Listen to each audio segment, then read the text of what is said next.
Menteri Keuangan, Purbaya Yudisadewa secara tegas kembali menyatakan penolakannya terhadap program pengampunan pajak atau tax amnesty. Dia menilai kebijakan tax amnesty yang dilakukan secara reguler memberikan pesan yang tidak baik. Menurut Purbaya, kebijakan tersebut mengirimkan pesan negatif kepada wajib pajak WP dan dapat merusak integritas sistem perpajakan.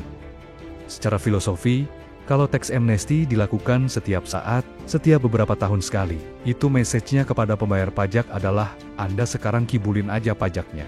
Jangan jujur, nilep aja semaksimal mungkin. Toh 2-3 tahun nanti, akan diputihkan, kata Purbaya via Zoom saat mengisi media gathering Kemenkeu 2025 di Bogor, Jawa Barat. Purbaya menegaskan, keberlanjutan program pengampunan pajak akan menciptakan celah bagi wajib pajak untuk tidak jujur. Ia menyebut kebijakan tax amnesty sebenarnya tidak tepat untuk dijalankan secara berulang. Purbaya mendorong pemerintah untuk fokus menjalankan program perpajakan sebagaimana mestinya, yaitu dengan penegakan hukum yang konsisten.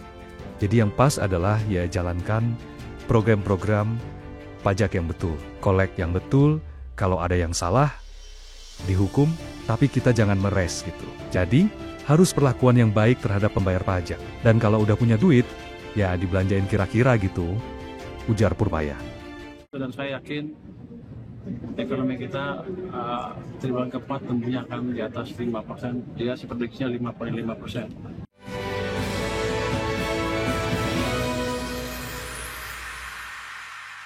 Ya pemirsa, kembali bersama kami di Market Buzz. Selanjutnya ada informasi dari dalam negeri ya David ya, di mana banyak lembaga dunia meragukan pertumbuhan ekonomi Indonesia di tahun ini bisa tumbuh di angka 5%. Ya, Menteri Keuangan tetap optimistis pada kuartal keempat perekonomian Indonesia mampu tumbuh mencapai 5,5%.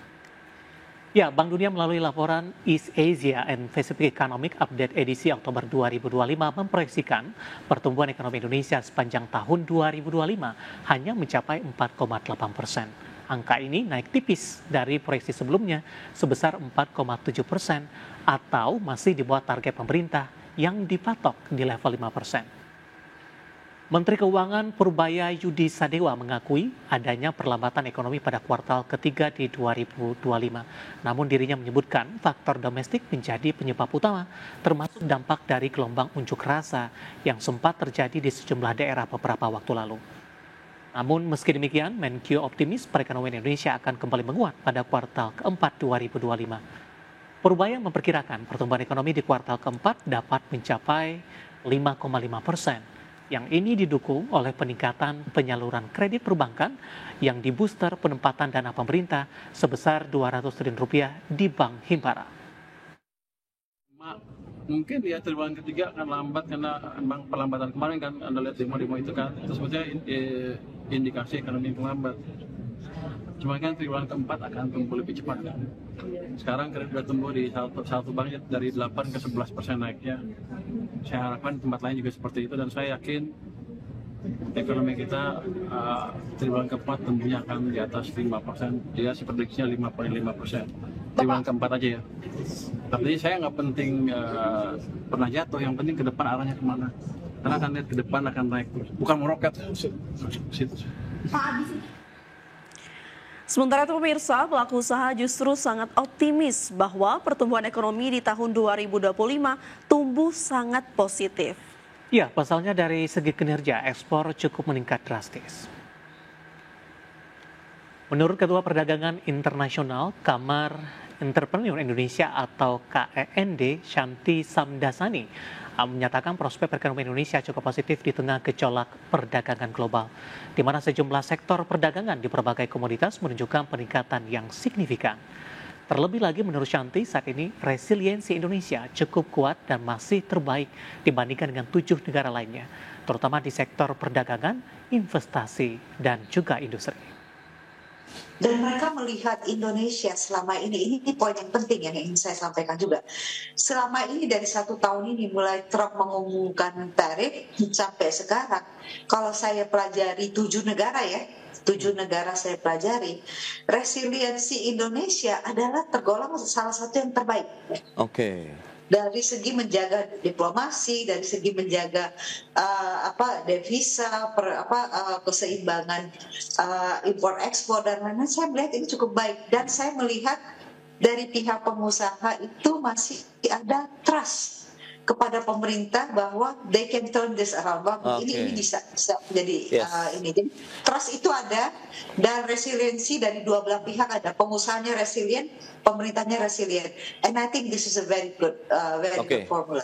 Namun demikian nanti saya akan jelaskan kenapa saya optimis Indonesia bisa menutup tahun ini di atas 5%. Ya, pemirsa, terima kasih untuk Anda masih bergabung bersama kami di Market Bus, dan selanjutnya kita akan coba melihat updatean terkini berita-berita emiten yang berhasil dihimpun oleh tim redaksi kami, bukan begitu Vina ya? Dan kita ke informasi pertama, ini menarik di Vina, dividen interim. Ini juga dividen yang atau informasi yang tunggu-tunggu oleh para investor dan pemirsa ADX Channel. Di mana PT Cisarua Mountain Dairy Tbk atau Cimori akan membagikan dividen interim kepada para pemegang saham pada akhir Oktober mendatang.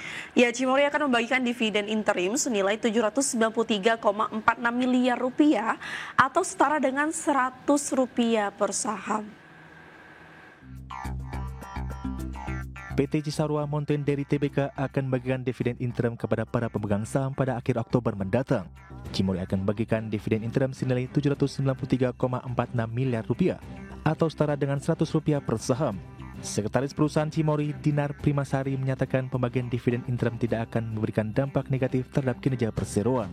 Sepanjang paruh pertama 2025, perseroan bukan kenaikan pendapatan sebesar 16,59% year on year menjadi Rp5,14 triliun.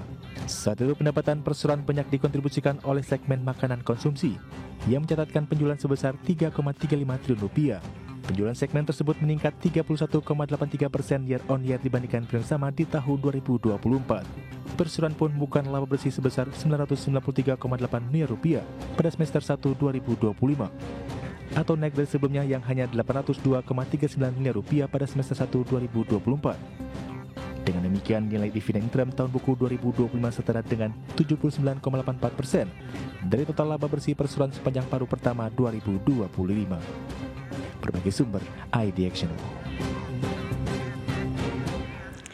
Pemirsa, PT Wahana Interfood Nusantara Tbk mencatatkan kinerja yang kurang mengesankan di sepanjang semester 1 2025. Ya, melansir keterbukaan informasi, perseroan mencatatkan rugi bersih sebesar Rp82,53 miliar per semester pertama 2025. Perolehan rugi tersebut meningkat 154,11% secara tahunan dari sebelumnya sebesar Rp32,47 miliar. Sementara dari segi top line, penjualan bersih perusahaan mencapai Rp73,15 miliar, turun 8,9% secara year on year. Sementara beban pokok penjualan tercatat sebesar di Rp69,54 miliar per 30 Juni 2025. Alhasil, total penjualan bersih yang dikurangi beban pokok penjualan menghasilkan laba bruto sebesar Rp3,6 miliar. Di mana secara rinci penjualan perusahaan datang dari jenis produk kompon coklat senilai Rp27,36 miliar, di mana real coklatnya Rp8,64 miliar dan cocoa powder di Rp28,47 miliar dan food beverage di Rp867 miliar.